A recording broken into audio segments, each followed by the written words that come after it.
Esse avião sumiu em 1946 e reapareceu 50 anos depois sem pousar. Olá, pessoal! Hoje vamos conhecer uma história que desafia a lógica e a própria linha do tempo.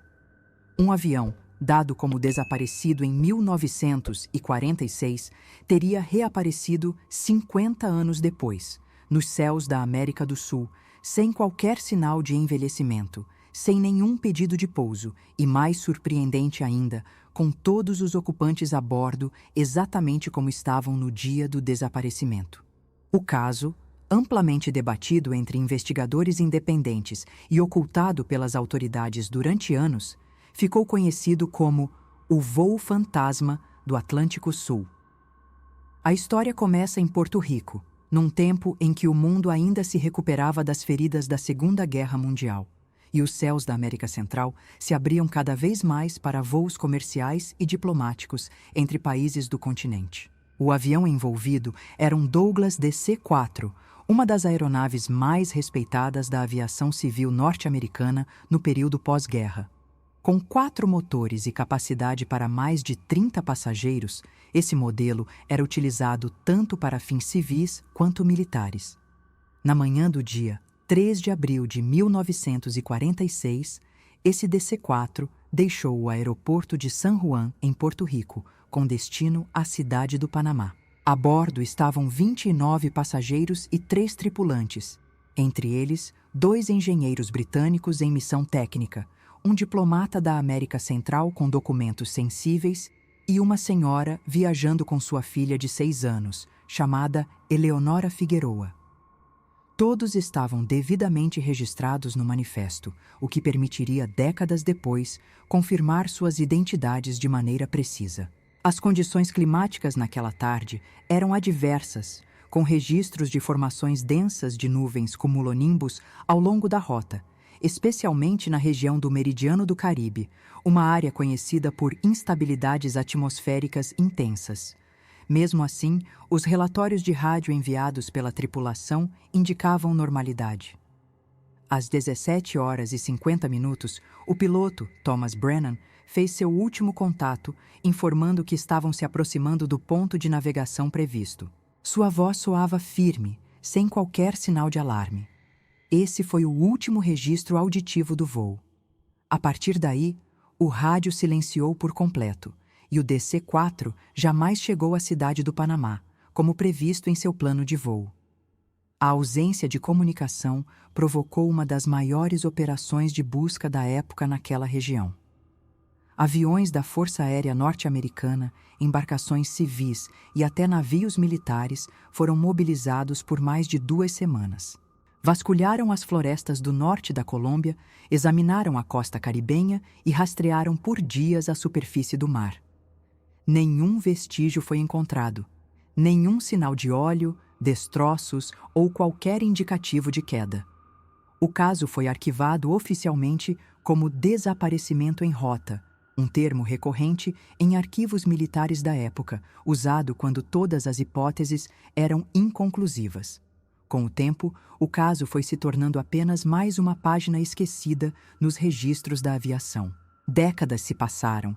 Os nomes dos passageiros, das famílias e do próprio voo desapareceram da memória coletiva, como acontece com tantos outros desaparecimentos misteriosos. Mas então, no dia 15 de março de 1996, o silêncio foi quebrado de forma abrupta. A torre de controle do Aeroporto Internacional Eldorado, em Bogotá, detectou uma aeronave não identificada adentrando sua zona de tráfego. O operador, acostumado com dezenas de voos diários, notou algo estranho de imediato. O prefixo do transponder indicava uma matrícula extinta, usada nos anos 40 e desativada décadas antes. Era o mesmo prefixo do DC-4 desaparecido meio século antes. Inicialmente, acreditou-se tratar de um erro técnico ou de uma aeronave restaurada em demonstração histórica. Mas o comportamento do avião logo eliminou essa hipótese. Ele voava em linha reta, a baixa altitude, sem emitir sinais de emergência nem fazer qualquer pedido de pouso. A torre tentou contato por todas as frequências disponíveis, sem obter resposta. As mensagens eram enviadas repetidamente em inglês e espanhol, mas o silêncio persistia. Os controladores começaram a acompanhar com atenção redobrada. O tráfego aéreo comercial foi redirecionado temporariamente, enquanto a misteriosa aeronave cruzava os céus colombianos com absoluta indiferença aos protocolos modernos. Relatos visuais confirmaram que se tratava de um modelo Douglas DC-4. Os detalhes da fuselagem, o formato dos motores e até o padrão de pintura batiam exatamente com os registros históricos. Mas havia algo ainda mais incomum. O avião parecia intacto. Nenhum sinal de ferrugem ou envelhecimento visível. Era como se tivesse sido congelado no tempo. Vários funcionários do aeroporto, incluindo técnicos e mecânicos da aviação civil, foram chamados para analisar as imagens ampliadas captadas pelas câmeras da torre. A constatação foi unânime. Aquela aeronave era uma cápsula do tempo em pleno voo, ostentando o mesmo visual de quando partiu em 1946. Diante da situação, o Comando Aéreo Colombiano foi acionado. Em menos de 30 minutos, 2 caças de interceptação foram enviados para investigar a aeronave. As ordens eram claras: estabelecer contato visual, tentar comunicação via rádio e, se necessário, forçar a descida para a averiguação. Os pilotos rapidamente se aproximaram do DC-4 e relataram por rádio o que viam. A aeronave mantinha uma velocidade constante, sem qualquer manobra agressiva ou instável. Suas hélices giravam com fluidez e os flaps de voo estavam ajustados corretamente.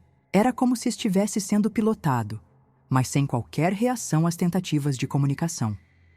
Conforme os caças se posicionaram em paralelo ao avião, os pilotos puderam ver os passageiros através das janelas. O que relataram a seguir desconcertou a todos no centro de controle. Todos os ocupantes pareciam imóveis, sentados em seus lugares com os cintos afivelados. Não havia sinal de movimentação, de surpresa ou de pânico. Era como se estivessem congelados. Um dos pilotos descreveu a cena como uma fotografia viva. Disse que viu claramente um homem de terno inclinado levemente para o lado, com os olhos abertos, mas sem piscar. Outro afirmou que uma senhora próxima à asa direita estava com as mãos repousando no colo, como se estivesse tirando uma soneca. A imagem mais impactante veio de um dos copilotos dos caças. Ele se aproximou do lado esquerdo do DC-4, voando praticamente a metros de distância da fuselagem. Disse ter visto, através da pequena janela ovalada, uma menina de cabelos escuros, com uma fita azul na cabeça, encostada no vidro.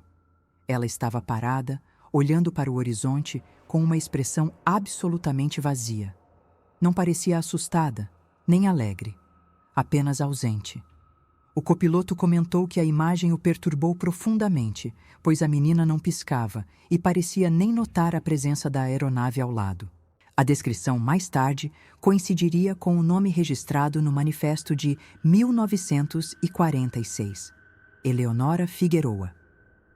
A tripulação dos caças tentou acenar, fazer sinais, ativar luzes e até emitir sons diretos em frequência próxima. Nada surtiu efeito.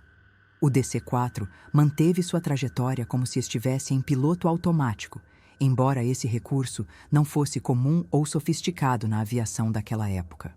A tensão aumentava a cada segundo, e os caças receberam instruções de preparar uma manobra de interdição, caso fosse necessário obrigar o pouso da aeronave para investigação. Os oficiais da Força Aérea sabiam que estavam diante de algo absolutamente fora do padrão.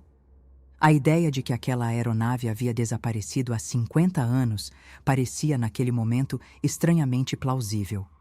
Mas antes que qualquer manobra fosse iniciada, algo ainda mais inesperado aconteceu.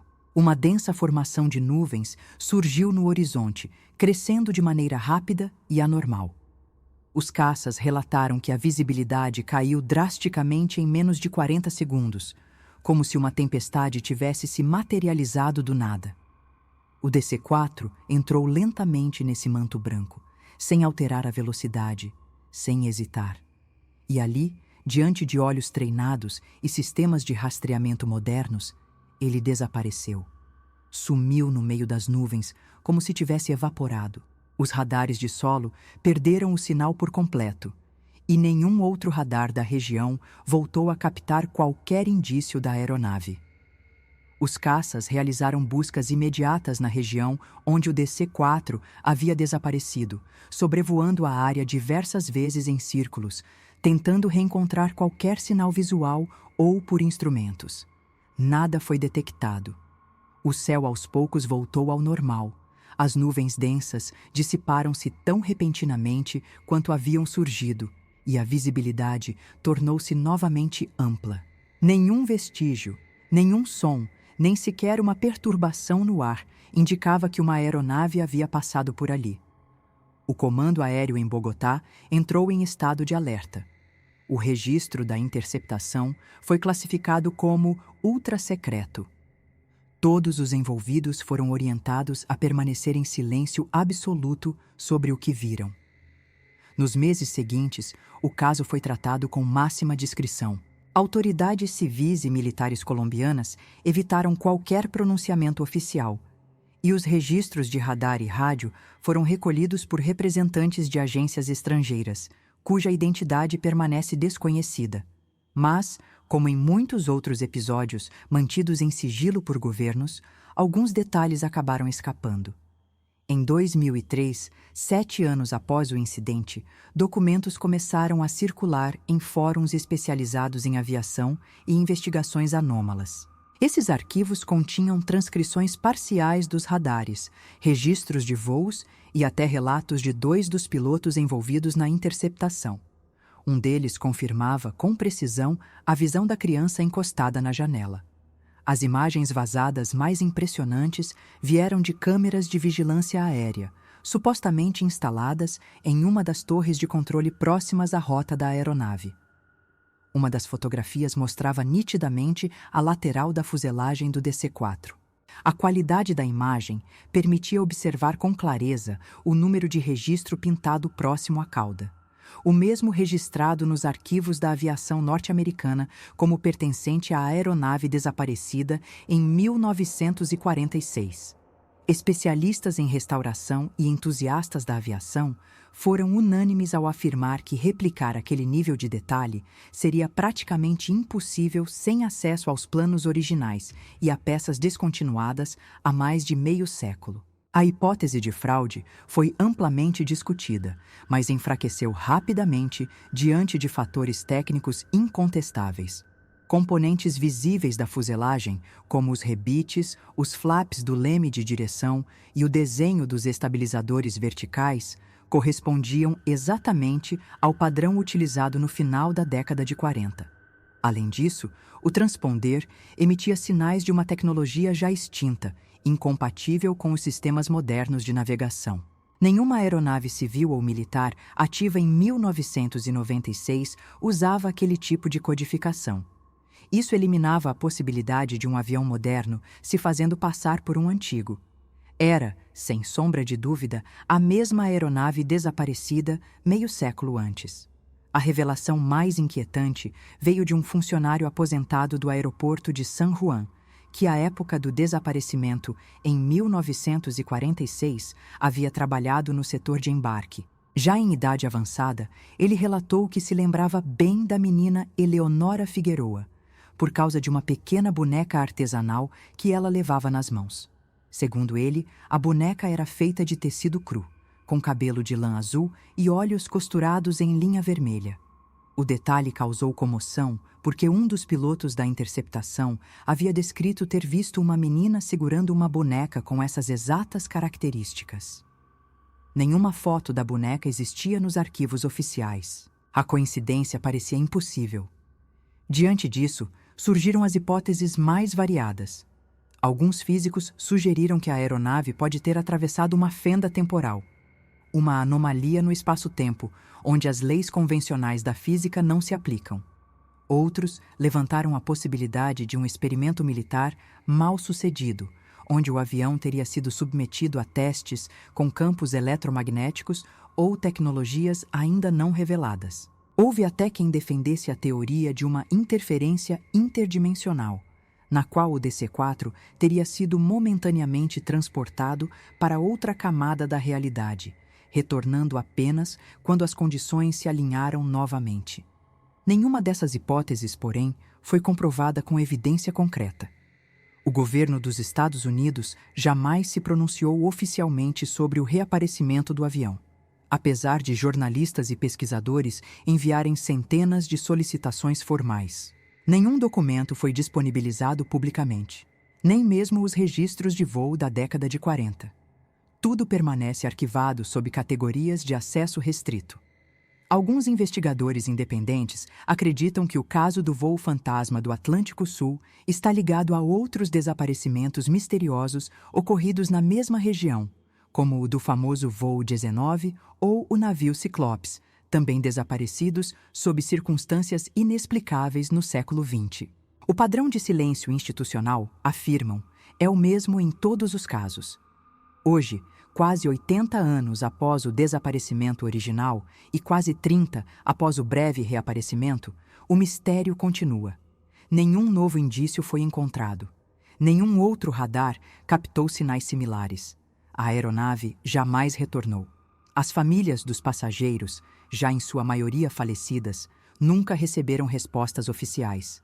O caso do DC-4 permanece como um dos mais impressionantes enigmas da história da aviação mundial. Nem mesmo os especialistas mais céticos conseguiram apresentar uma explicação minimamente plausível para o que aconteceu. A única certeza é que o avião existiu, sumiu sem deixar rastros e reapareceu intacto meio século depois, apenas para desaparecer de novo. Para aqueles que estudam fenômenos inexplicáveis, esse é um dos raros casos em que múltiplas fontes, evidências técnicas e testemunhas confiáveis apontam para algo que escapa por completo à compreensão científica tradicional. O episódio é frequentemente citado em conferências sobre anomalias aeroespaciais e faz parte de dossiês mantidos por grupos de pesquisa autônomos. A história do voo fantasma serve como lembrete de que, por mais avançados que sejamos, ainda existem lacunas profundas em nosso entendimento sobre o tempo, o espaço e os limites da realidade. Algo aconteceu com aquele avião, algo que ainda não conseguimos nomear.